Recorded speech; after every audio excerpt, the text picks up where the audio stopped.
SS news चॅनलला subscribe करा, bell आयकॉनवर क्लिक करा। एसएस न्यूजच्या बातम्या पहा आपल्या मोबाईलवर।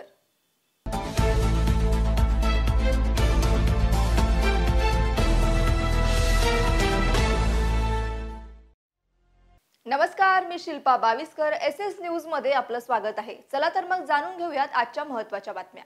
नवी मुंबई येथील CBD Y Patil road Belapur येथे सिमेंट मिक्सरमध्ये परराज्यातून विदेशी दारूंची वाहतूक करताना राज्य उत्पादन शुल्क भरारी ठाणे पथकाला यश मिळाले आहे। या मिक्सरमधून गोवा राज्यातील दारू व 66,39,175 रुपयांचा मुद्देमाल जप्त करण्यात आलाय। बेलापूर सीबीडी पोलीस ठाण्यात पुढील तपास सुरू आहे।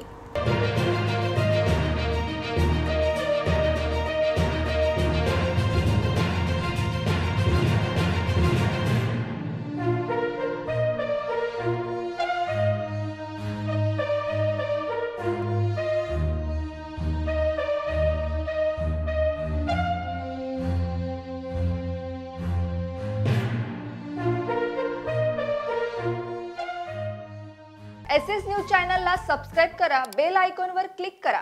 एसएस न्यूजच्या बातम्या पहा आपल्या मोबाईलवर।